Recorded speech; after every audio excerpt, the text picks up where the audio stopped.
नदी किनारे बसे गांव में गणेश नाम का एक आदमी रहा करता था। गणेश एक सेठ के यहाँ काम करता था, जिसके पास काफी सारे पालतू जानवर थे। वो हर रोज जानवरों को चराने के लिए नदी किनारे ले जाता था और शाम होने पर उन्हें लेकर वापस गांव लौट आता था। एक दिन की बात है, गणेश जानवरों को चराते हुए नदी किनारे पहुंच जाता है। सभी जानवर नदी किनारे लगी हरी हरी घास चर रहे थे। पेड़ के नीचे लेटे हुए गणेश को झपकी आ जाती है। तभी चढ़ते हुए एक भैंस नदी किनारे पानी पीने पहुंच जाती है। अचानक नदी के पानी में हलचल सी होने लगती है और एक गंदा सड़ा गला सा हाथ नदी से बाहर निकलता है। उस हाथ पर लगे नाखून को देखकर लग रहा था जैसे वे नाखून ना होकर किसी जंगली जानवर के शिकार को फोड़ने वाले पंजे हो।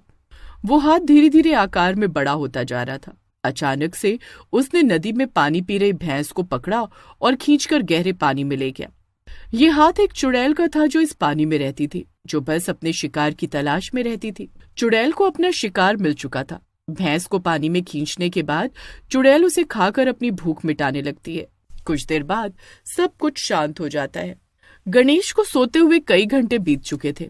जब गणेश की नींद खुलती है तो वो देखता है कि उसके लाए जानवरों में से एक भैंस कम दिखाई दे रही है। वो गायब हुई भैंस को खोजने लगता है, लेकिन उसे भैंस कहीं दिखाई नहीं पड़ती है।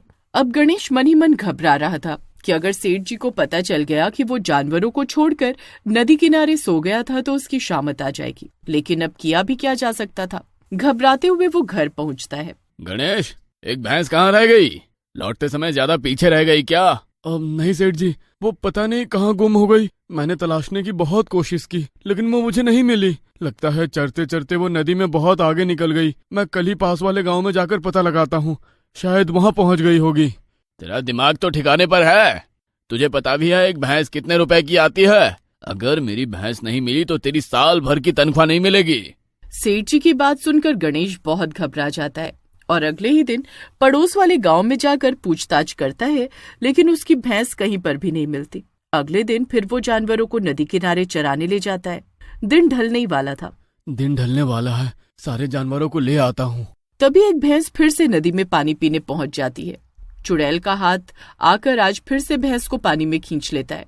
आज भी गणेश खोई हुई भैंस को तलाशने की बहुत कोशिश करता है, लेकिन उसे भैंस कहीं भी दिखाई नहीं देती। वो बेचारा सर पीटता हुआ वापस गांव की ओर चल देता है। तुम्हारा कहने का मतलब है कि आज फिर एक और भैंस अचानक गुम हो गई? तुम मुझे बेवकूफ समझते हो? सच सच बताओ, तुमने मेरी भैंसों को कितने रुपए में बेचा है? नहीं तो अभी मैं तुम्हें पुलिस के हवाले करता हूँ। नहीं नहीं सेठ जी, मैं ऐसा गलत काम कभी नहीं कर सकता। मैं गरीब जरूर हूँ, लेकिन मेरी ईमानदारी पर शक मत करिए। चाहे जो हो जाए, मैं आपकी भैंस जरूर ढूंढ कर लाऊंगा। अगले दिन सवेरा होते ही गणेश अकेला ही नदी की ओर चल पड़ता है। आखिरी बार मैंने उसे नदी में पानी पीते हुए देखा था, उसके बाद वो गायब हो गई। आखिर ऐसा कैसे हो सकता है? इतनी बड़ी भैंस ऐसे कैसे आंखों के आगे से ओझल हो गई? कुछ ना कुछ तो हुआ है यहाँ। ऐसा सोचते सोचते वो नदी के किनारे पहुंचकर जैसे ही पानी में पैर रखता है, अचानक ही वहां का मौसम बदल जाता है। तेज हवा चलने लगती है और गहरे काले बादल घिर आते हैं। दिन जैसे अंधेरी रात में बदल जाता है। इससे पहले कि गणेश कुछ समझ पाता, अचानक से पानी में कुछ हलचल होने लगती है। वो चौंक कर पानी की तरफ अपनी नजर टिका देता है। तभी एक गंदा बदबूदार हाथ आकर उसकी गर्दन जकड़ लेता है और उसे खींचकर पानी में ले जाता है। गणेश तैरना नहीं जानता था। पानी के अंदर सांस न ले पाने के कारण कुछ ही देर में उसकी जान चली जाती है। देख लिया आपने, दो दो भैंसे लेकर आपका वो गणेश गांव छोड़कर भाग गया। लाख बार समझाया था उस पर ज्यादा भरोसा मत करो, लेकिन आपकी अकल पर तो पत्थर पड़े हुए हैं। अब क्या करोगे? कहाँ ढूंढोगे उसे? तो चिंता ना कर भाग्यवान, उस नमक हराम को मैं कब्र से भी ढूंढ निकालूंगा। सेठ ने पूरे गांव में ये बात फैला दी थी कि गणेश उनकी दो दो भैंसे लेकर गांव छोड़कर भाग गया है। गांव वाले भी अब उसे चोर ही समझने लगे थे। धीरे धीरे समय बीतने लगा और गांव वालों ने गणेश को भुला दिया। लेकिन एक बात थी जो सामान्य नहीं थी, वो ये कि अक्सर गांव से किसी न किसी के गायब होने की खबर सुनाई। सीता और गीता नाम की दो औरतें नदी किनारे हरी घास काटने के लिए जाती हैं। सीता बहन, दिन ढलने को है, अब निकलते हैं, गांव पहुंचते हुए अंधेरा हो जाएगा। हाँ ठीक है, बस जरा पानी पी लूं, बड़ी प्यास लगी है। तुम घास का गट्ठर बांधो, मैं हाथ मुंह धोकर पानी पी कर आई। गीता जाकर कटी हुई घास को बांधने लगती है। कुछ देर बाद अचानक गीता को याद आया कि उसने सारी घास की गठरी बांध ली, लेकिन सीता अभी तक नहीं आई। अरे सीता, कहाँ है तू? चल ना, देर हो रही है।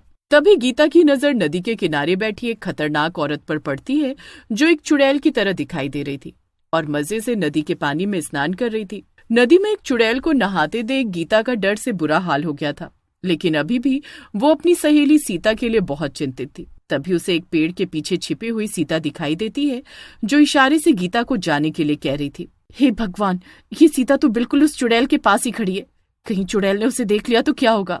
गीता घबराकर वहां से भागने लगती है।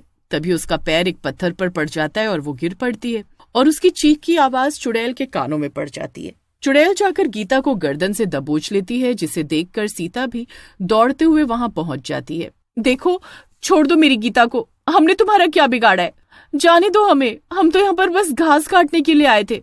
अरे तू यहाँ क्यों आ गई, अपनी जान बचाकर भाग यहाँ से। नहीं नहीं, आप गीता को छोड़ दो, चाहो तो इसके बदले मुझे पकड़ लो। दोनों सहेलियों का एक दूसरे के लिए प्यार देखकर चुड़ैल कुछ देर के लिए शांत हो जाती है। ठीक है, मैं तुम दोनों को ही छोड़ने के लिए तैयार हूँ, लेकिन मेरी एक शर्त है, तुम्हें मेरे लिए रोज एक शिकार लेकर आना होगा जिसे खाकर मैं अपनी भूख शांत करूंगी, और अगर तुमने ऐसा नहीं किया तो फिर तुम दोनों को बारी बारी से खाकर मैं अपनी भूख मिटा लूंगी। तुम दोनों कोई चालाकी ना कर सको, इसीलिए मैं इस सीता के शरीर में तुम्हारे साथ ही चलूंगी। सीता और गीता बहुत बुरी तरह घबरा गए थे। अपनी जान बचाने के लिए वो चुड़ैल को रोज एक बलि देने के लिए तैयार हो जाते हैं। चुड़ैल सीता के शरीर में घुस जाती है और उनके साथ गांव पहुंच जाती है। गांव पहुंचकर, ए गीता, तू अभी अपने घर जा, कल नदी पर मेरा शिकार लेकर पहुंच जाना, वरना इस सीता की खैर नहीं। अगले दिन गीता और सीता गांव में रहने वाली संगीता को बहाने से अपने साथ घास काटने के लिए ले जाती हैं। नदी किनारे पहुंचकर अचानक सीता के चेहरे में एक चुड़ैल का चेहरा नजर आने लग जाता है और वो संगीता को मारकर उसकी बलि ले लेती है। इतने दिनों बाद किसी इंसान की बलि लेकर मजा ही आ गया, मेरी ताकत और भी बढ़ गई है। चल अब वापस गांव चलते हैं, कल के लिए कोई शिकार भी तो तलाशना है ना। सीता और गीता एक एक करके कई गांव वालों को पहले फुसलाकर नदी के किनारे ले जाती हैं, जिसको चुड़ैल अपना शिकार बनाने के बाद अपनी भूख मिटाती है। एक दिन अपनी जान बचाने के लिए आखिर हम कब तक गांव के बेगुनाह लोगों की बलि उस चुड़ैल को चढ़ाते रहेंगे। इससे तो अच्छा होता कि उस दिन वो चुड़ैल हमें ही मार देती, कम से कम हमें इस पाप का हिस्सा तो ना बनना पड़ता। अब बस बहुत हो गया, मैं गांव वालों को बता दूंगी कि सीता नहीं बल्कि नदी में रहने वाली चुड़ैल है जिसने उसके शरीर पर कब्जा कर रखा है। फिर गांव वालों को जो ठीक लगेगा वो वही करेंगे। गीता गांव के मुखिया के पास जाती है और उसे गांव में हो रही मौतों के बारे में सच सच बता देती है।